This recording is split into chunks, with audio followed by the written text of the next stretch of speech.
Okay, I think we should get started because I have a feeling if they hear us talking, they'll come. So welcome. Thank you for coming tonight. My name is Liz Neild, and I'm from a firm called Lura.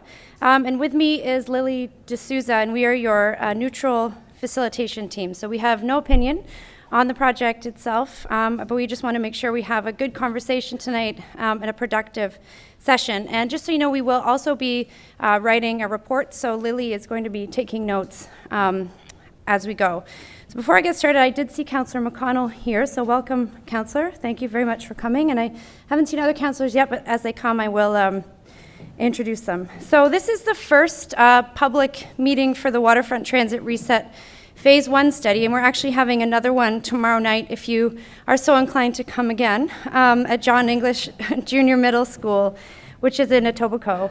So I gather, I guess thanks for coming tonight, because I gather we're competing with a few events, a Raptors game, a Beyonce concert, and a Selena Gomez concert, and I gather she is Bieber's ex-girlfriend, so if we're quiet enough, we might be able to hear the screaming teenage girls when she starts.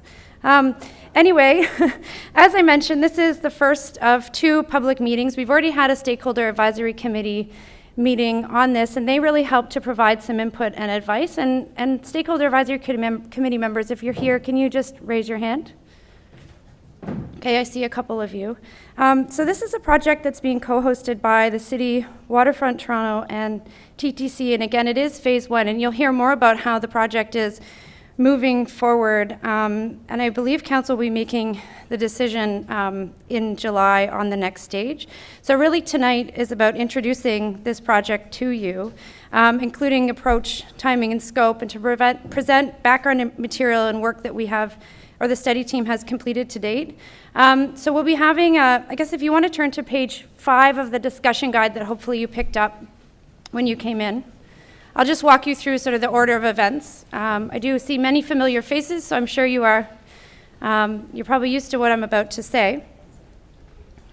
But we did have an open house, so hopefully you were here and had a chance to take a look at some of the boards, because there is a lot of information that you will hear about and see tonight. And I guess one important thing is this is all draft and conceptual, so tonight is about hearing from you and making sure we've got the right input and information.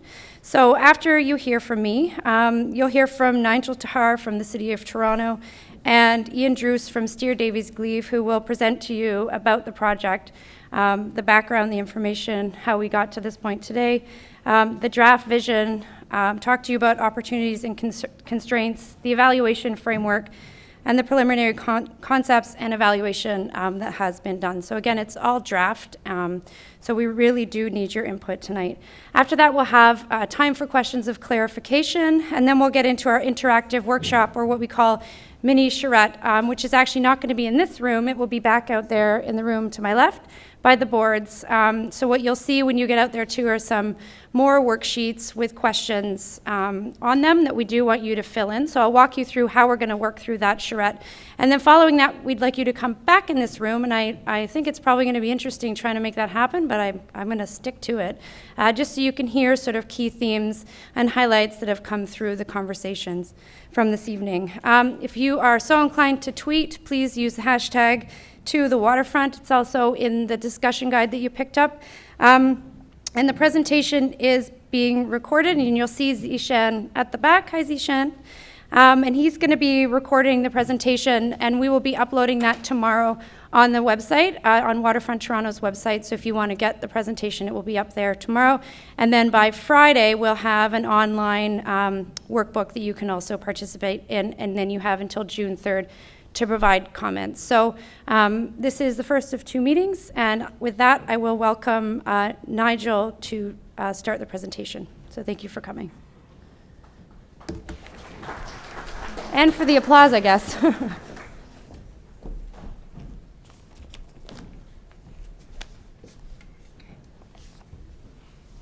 Hi, everyone. Thanks for coming out this evening. Liz mentioned the video will be uploaded tomorrow morning, but a lot of people have actually been asking about the presentation itself as well. And this presentation will be posted on the website tomorrow morning sometime, so stay tuned for that. This is a joint effort, this project team, and it includes TTC staff, City of Toronto staff, and Waterfront Toronto as well. And we do have a steering committee that's a joint effort as well by the City, TTC, and Waterfront Toronto. And we've also had some input from, excuse me, from Metrolinx as we go through this study as well. Why are we here today? A lot of you are well aware of the long history of waterfront transit in the city. And this goes back quite a way, starting in 1995 with our Waterfront West LRT plan and our Central Waterfront secondary plan that came after that. And we made an effort to put all these pieces together and see what's been improved, what started. Some of it's been incomplete over the years. We do have 2 sections along the waterfront that were completed. There's an EA for the from the Manitoba Loop over to Dufferin that was completed, and also an approved EA completed for the East Bay Front. And I know a lot of you know the history of the East Bay Front, an expensive piece of transit infrastructure improvement for a connection into Union Station, and we haven't been able to fund that improvement up till now. And the same goes for the piece over to Dufferin from Manitoba Loop. So this was really an opportunity to take an assessment of all these pieces and try and put it all together. The study area is from Long Branch in the west over to Woodbine in the east. And we're looking at roughly Queen Street south to the lake. There were 2 lines, the Waterfront West LRT line and the East Bay Front Transit line. They were both included in what we were calling our feeling congested work, which was done a couple of years ago now. And that was an update to our official plan, which we branded as feeling congested. And both of those lines were included in that assessment, and they both scored in the top 5. So we're confident about the need for this and the importance of it as well in the city. Since the feeling congested work was put on pause so we could tackle some of the other transit studies and needs that are going on in the study, we have the rapid transit network planning work, and that includes the Scarborough optimized transit. That's looking at the subway extension, LRT extension into Scarborough. That also includes the relief line work, looking at a subway connection from the Danforth line into the downtown. And a lot of you, I'm sure, have heard of the Smart Track project, which is also looking at improved transit service for the region and for the city as a whole. We wanted to make sure that the waterfront was included in that context because of its importance, and it wasn't initially in that conversation. This phase 1 study that we've undertaken and started was really a good opportunity to bring that into the discussion, and you can see the importance of it when we put that study area on, which is on the bottom of the screen, south of the Queensway and Queen Street, and we want to make sure that's part of the network consideration. Part of this, the need for the waterfront transit line is reflected by the growth, and a lot of people have asked about this and are aware of this as well. I mean, you just have to look around, you just have to look outside and see the growth that's happening, the number of people that are on the street, the number of people that are on the transit lines. We have no doubt that there's a latent demand for an improved waterfront transit service, and this starts getting at some of that. This starts painting a picture of that need. This just shows population and employment growth along the waterfront, and the dark areas are the areas experiencing higher growth relative to what's there today. What you saw before was a geography broken down into individual pieces. This is the collective growth along that study area that we're looking at. And you can see the big jump in both population and employment. This just reinforces that need for an improved transit service along the waterfront. There are a number of Metrolinx initiatives that are going on. That transit network plan that I showed a couple of slides back also included the RER study that's going on. That's the regional express rail work that's going on. And Metrolinx have a number of studies that have implications for this area. This, I should just caution you, is a very generalized list of some of those projects. Some of these things are in various stages of studies and development at the moment, but we've sort of highlighted the things that may have an implication for waterfront network planning. Things like GO station study that's underway, looking at new stations in the entire corridor. There's also studies going on looking at electrification into the future as rail service increases on all of these lines. There's a fare integration study that's happening as well to try and coordinate the fare structure between the various transit services. And that's not just in Toronto, but in the region as well. And finally, the ongoing work at Union Station, which is really looking at studying the capacity and operational improvements related to Union Station, which is really that, it's a key node in the GO network. The study timeline, it's quick, and quick. We got approval from City Council in November to undertake phase 1 of this study, and phase 1 is really the start of the discussion. That's why we're here tonight. It's putting this project in perspective of everything else that's going on, and we have been at this effectively for roughly a month and a half to 2, with our consultant coming on board as well. And after today, there will be a report that's going to the June 28th Executive Committee meeting, and that will go to City Council in July after that. That also happens to be the date that Metrolinx is presenting an update on all of those studies that I mentioned to their own board, and that's happening on the same date as well. So July 28, a busy day in transit. And that July 28th Executive Committee, June, thank you, Councillor. That June 28th, I would actually like an extra month of time, but that June 28th date, I should also clarify that the waterfront reset study is on that agenda, and there will also be a transit network planning study that's on that same agenda on that date. And I should also mention that coming up in the next couple of weeks, I think next Wednesday at the Convention Center, is the first meeting that's looking at the overall transit network planning studies, and you'll be able to get an update on things like the Relief Line and Smart Track and the Scarborough Subway and all of those other projects I mentioned. And if you can't wait till then, there are a couple of staff members here involved in those projects, so if there are any questions, we can hopefully direct you in the right place. Phasing for this waterfront transit study. As I said, we are just underway and we're tackling phase 1 right now.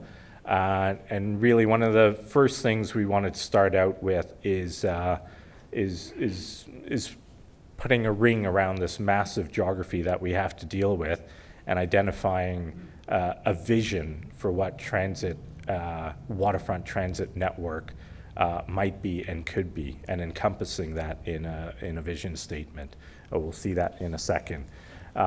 Phase 2, we're also looking at some alternative concepts, and the consultant will go into those in a little bit more detail after I'm finished.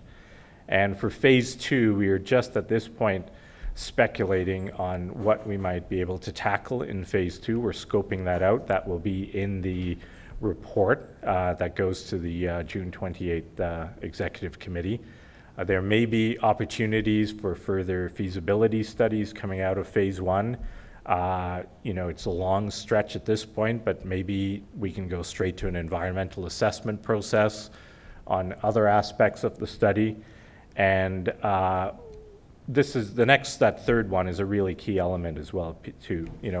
We've talked about the latent demand for transit here, and people want to see, we hear that loud and clear, people want to see improvements right away. They want to know what can be done immediately.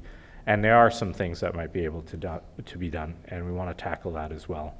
And finally, we can start a discussion on a business case and some preliminary discussions about how all of this might be able to be funded.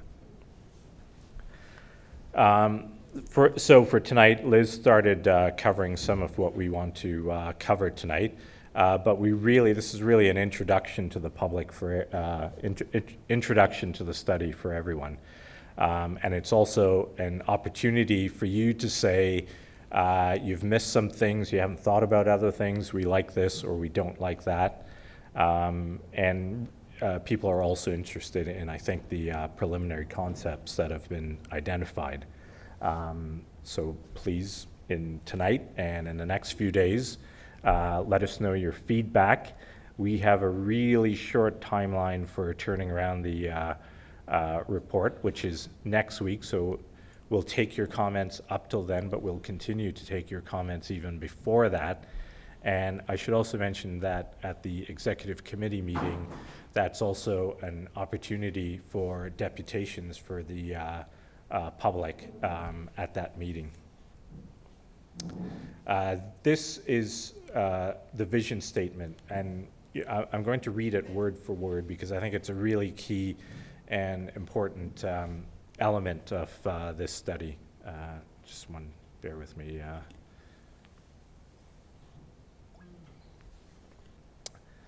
Our vision statement is provide high-quality transit that will integrate waterfront communities, jobs, destinations, and link the waterfront to the broader city and regional transportation network. It's really trying to pick out what we think are all of the key elements. And as I said, it's a big geography, and it's actually really difficult in a couple of lines to encapsulate what this whole study is about. This is our effort. Please let us know what you think. Related to that broad vision statement, we've also identified some specific objectives to help realize that vision. So these are all related to that vision. We want to connect waterfront communities locally into downtown with reliable and convenient transit service. And I think the key word here, and the one that really surprised me as well, is that word locally, because when we start looking at this study, we realize that it's not just the traditional, home to work downtown trip making that happens along the waterfront. It's really a wide variety of trips that happen, and local short trips we're finding are just as important to people as doing a long distance trip, although those are important as well. We want enhanced accessibility, looking at improved reliability and convenience for transit service, and it's about key destinations. That's part of that discussion I had on the previous slide. And really, the waterfront has such a wide variety of land uses, cultural activities, tourism, recreational, commercial. I mean, it all happens on the waterfront. And that really is telling us the story about a 7-day-a-week, 24-hour place that is the waterfront. We want to promote broader city and regional transportation network connections. This is also an important piece, as there's, we see and hear from people that they're really having that discussion amongst themselves about, do I get on the GO train and make a long haul trip? Do I go up to the subway and come across the city that way? And we're trying to build in as much flexibility and a connected network as we can. We also have to have solutions that are have a reasonable chance of being implemented, and affordability is a key part of that as well. We've developed an evaluation process, which is very preliminary at this stage. It's an initial screening, and really you'll see options as we go through. Concepts, we call them, because they're very generalized at this point. And the initial screening process that you'll see explained in a few slides soon are based on what we first established through our feeling congested work. And also for each of the the 4 geographical areas in that large study area, looking at the opportunities and constraints. As we move into the phase 2, it's really about developing this preliminary work to a higher level of detail as we move into phase 2. This really encapsulates that feeling congested criteria that we talked about. And it's really, the bottom line is about taking a holistic approach to transit planning. It's not just operations, it's not just AM peak hour. This is really looking at it from a comprehensive and holistic perspective. It's about people, it's about places, it's about prosperity, principles. I'm picking out the P words here. One more slide before I pass it over. Phase 1 initial screening criteria. I'm not going to go into this in a lot of detail, but this is really filling in the measures that reflect each of those criteria that were identified in the previous slide. And again, this is a lot of you, if you were following the feeling congested work, this isn't new information, it's the same criteria. We've maybe tweaked the measures a bit to better reflect the Waterfront Transit study that we're undertaking. And at this point, I'll turn it over to Ian Druce from Stair Davies Gleave. Thank you very much. I think I heard Nigel say preliminary 4 times and Liz once, so you're going to hear that a lot more from me as well. It's certainly our preliminary concepts that we've been looking at. There is a lot of them, and for those of you that have been wandering around and saw the boards out front, I think there's about 25 in total. So the plan was for me just to sort of brief canter through them, explain them at a high level, and then certainly if you've got questions, feedback, that's what we're looking for from you today. And we're looking, that'll happen after I get off the stage. So we have broken the study area up into 4 segments, just to make it a bit more manageable and to, in part because the study area is so large. So I will take you through each one in turn. It says conceptual and probably says preliminary, or it certainly should.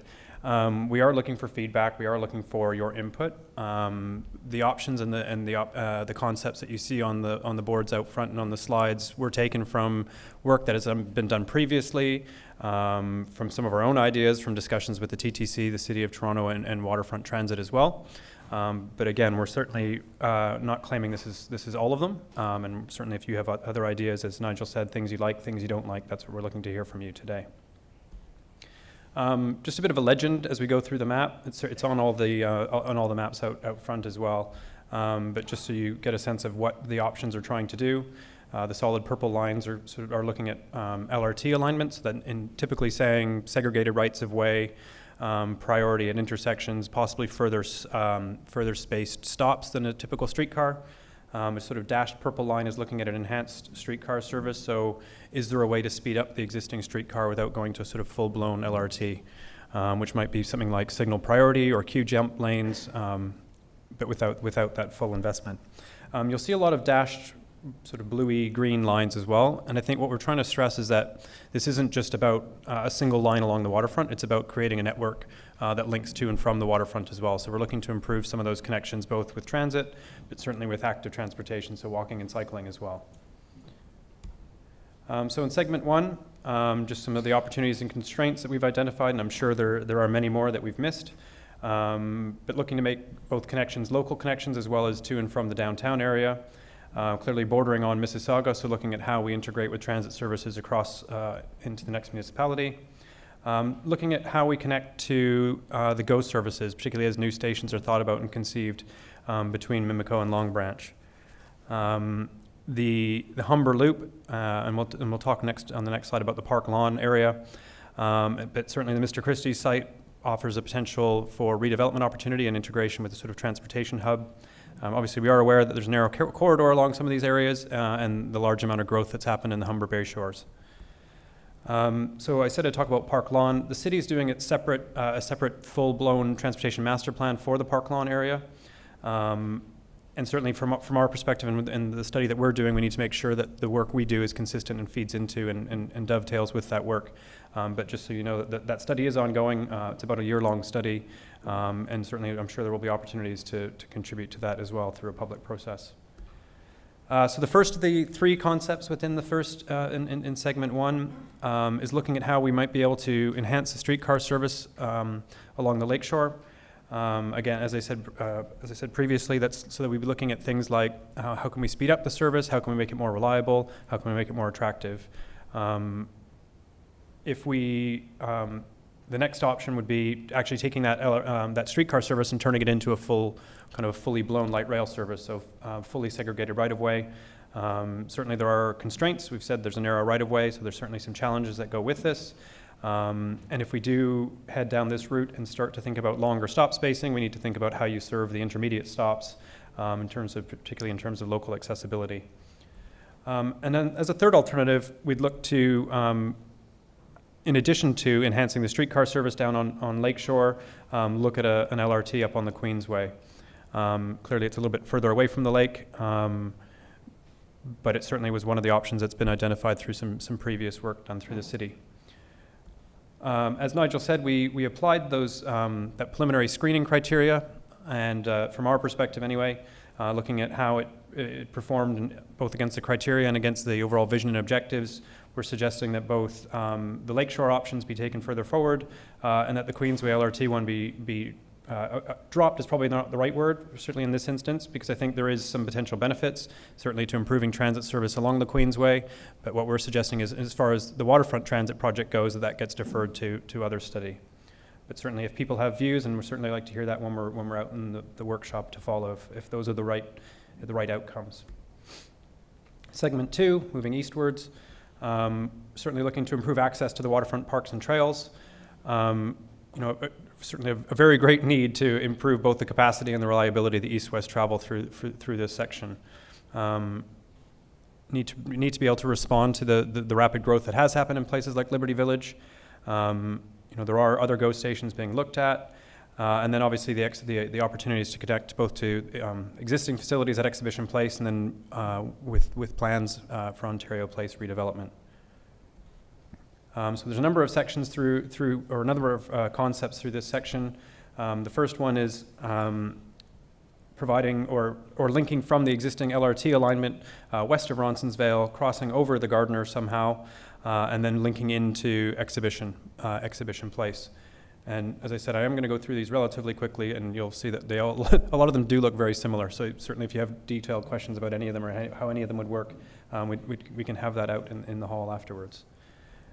The second one, similar on the western side, using the existing light rail corridor up to Ronsonsvale, and then trying to stay north of the GO tracks into Exhibition Place that way. The third one takes you along Lakeshore the entire way, connecting probably better with Exhibition or with Ontario Place, but not quite as well with Exhibition. So we'd need to look at how you'd connect into Exhibition and serve the facilities there. I said, how would we serve the facilities there? Well, you do this one instead. This one is, again, it's along the Lakeshore, but then serving straight into Exhibition rather than Ontario Place. This is sort of possibly a sub-option of the first one, really. It's using the LRT alignment on the western end, crossing south of the GO tracks on Colborne Lodge Drive, and then again following into Exhibition. This is the final one for this section, I promise. This one is using mainly existing rights-of-way the entire way, whereas the other ones we're looking at kind of some new build.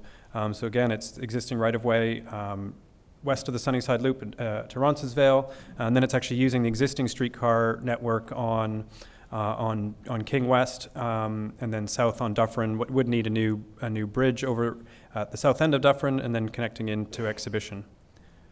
So potentially a lower cost, maybe a shorter term solution. In terms of the initial screening, the only one I think from this that we're suggesting isn't taken forward is the one that stays north of the rail alignment. I know it's been looked at and studied in the past. There's quite a lot of property impacts if you want to go and stay north of the rail alignment. And I think while it's not necessarily a terrible option, I think in comparison to the other ones, it probably doesn't perform quite as well. Section 3, heading towards the downtown now. Things start to get more and more interesting and more challenging. There certainly are some opportunities for short-term transit improvements within this section. Certainly the growth at City Place, Fort York is something that we need to be thinking about and how we serve that both in the short and longer term. There is a major challenge with the streetcar capacity at the Union Station loop, and we'll look at some of the options in and around Union to follow. Certainly doing anything at that loop or expanding of that loop is not a cheap alternative. And then all of our options to the east of Bay actually use the EA or the approved route along the East Bayfront LRT along Queens Quay. So the options in this section, again, we start off with a one that's relatively low cost, low impact. It's using the existing Fleet Street alignment. Could either be as a sort of full-blown LRT, or we could look at improving the streetcar and reliability. I think there are some issues at the sort of Bathurst intersection, so I think we'd be looking to resolve or solve some of those. But otherwise, it's using the existing alignment. This one is fairly similar, although at some point you kind of head north, I suppose, along Bremner Boulevard. As you head towards Union, you probably would need to go into a tunnel of some type. But again, I think that when we look at the Union Station options, some of them pair better with this one than some of the others. It's north of the rail alignment.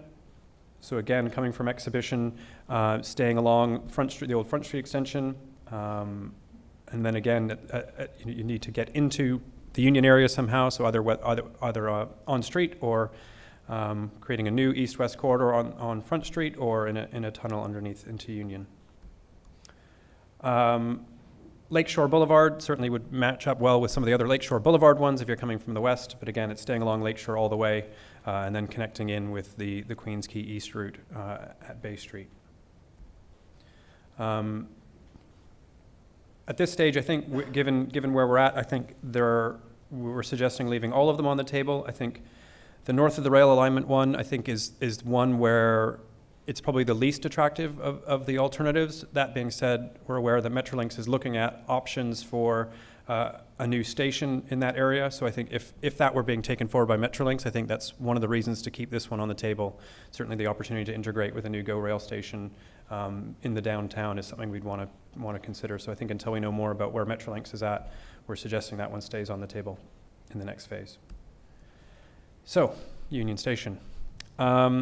We've grouped them into 4 kind of families of options. There's options to modify the existing Union loop, either expanding it or building a second loop in options B. So I think A and B are the kind of heavier infrastructure, heavier cost, probably longer to deliver options. And then there's a range of options looking at how you might keep services further south on Queens Quay, and then how you might, being streetcars, they do need to turn around, and how you then use the existing city network potentially to distribute them. So I'll take you through these as well. So a little bit of different graph, or a little different graphic, so it might give you a second just to sort of orient yourself.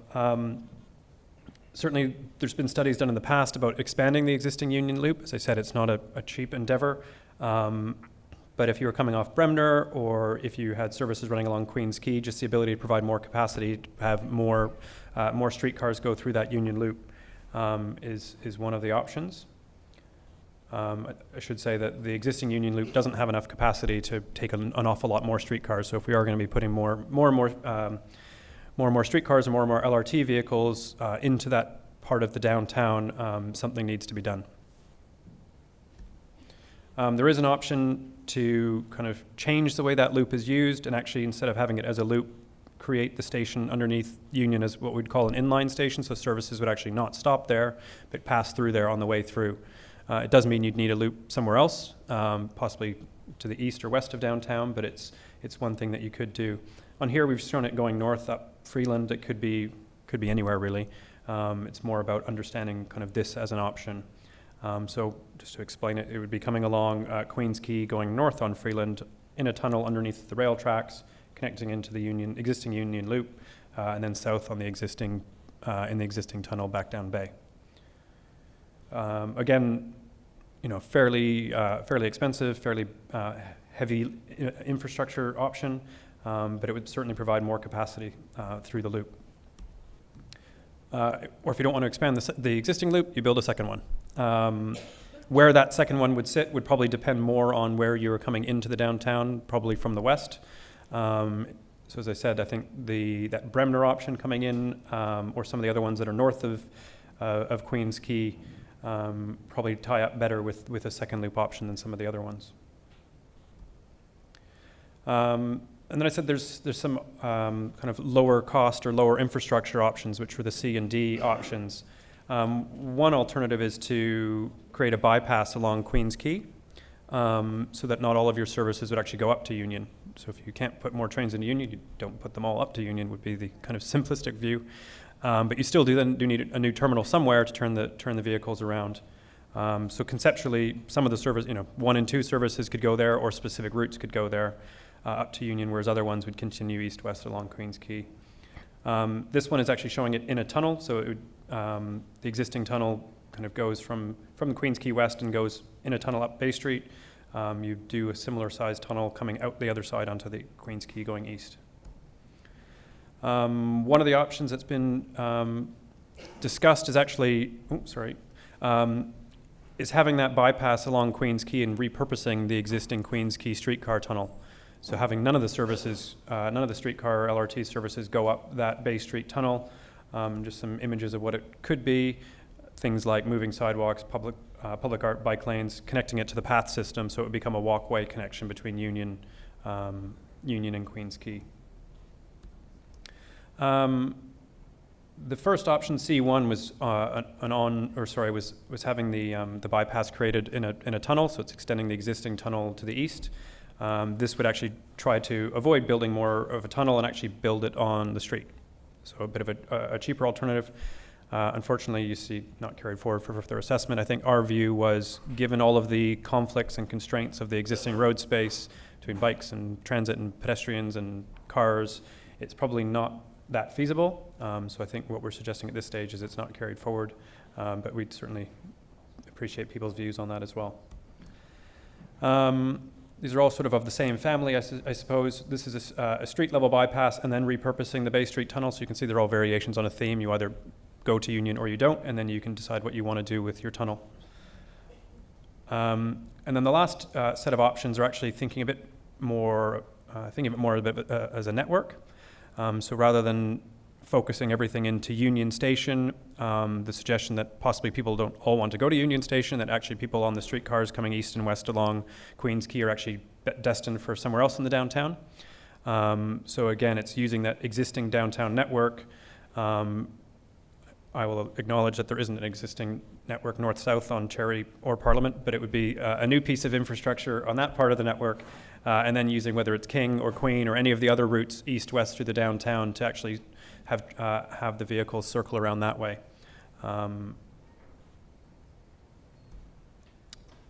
There's also an opportunity to think about Bay Street and how Bay Street is used, and whether there is an opportunity to think about an LRT that goes beyond Union Station further north on Bay. And again, that could be married up with the on-street distribution, as well as some of the thinking around Union Station itself. Certainly as far as where that Bay Street LRT goes, with the work going on the relief line, there's a certain logic to getting it up to where the relief line might be coming east-west. But again, a new terminal loop would be required wherever that terminated. And if we aren't using Union to turn trains around in the downtown, then either a new loop is needed somewhere, whether that's east or west of the downtown, or you're using your on-street network to cycle them around and back out again. As I said, the only one I think we were suggesting not be taken forward was the on-street bypass, and that was to do with sort of engineering feasibility. And certainly in phase 2, we would look at not just the engineering, but also the operations and the sort of operational planning and traffic impacts of some of these options and how that might impact the overall recommendations. So final section, we're almost finished. Opportunities and constraints. One of the things to note is, the Portland's master plan work that was done over the last couple of years did an awful lot of work looking at alignments and options and opportunities. So as with the Queens Quay East work, we've assumed that the network that was proposed and agreed within that is the network through that section of the study area. Certainly with the growth that's planned, it's a logical conclusion to be able to serve that development. Then the options themselves, there's only two of them. One is to come up and use Lakeshore Boulevard up to Woodbine, or the other alternative is up to Eastern Avenue and up to Woodbine that way. So at this stage, I don't think there's enough, we don't have enough information to kind of recommend one over the other. They both seem like reasonable concepts, so we're suggesting they both get taken forward to the phase 2 work. So just a reminder of the overall timeline. Today we're at the magical green box in the middle, which really is just the beginning of the discussion. So I don't know how many times I've said preliminary and concepts, but they are very preliminary and they are just concepts. So I think we would certainly welcome people's views and inputs, both on whether you think we've got the options right, whether we've missed any, whether the sort of preliminary screening we've done kind of meets your approval or not. If there's options that you like or don't like, we'd like to hear about that. If there's ones that you think should be taken off the table, we'd love to hear that too. And as Nigel said, with the staff report going at the end of June, hopefully we'll be continuing through phase 2 through the summer.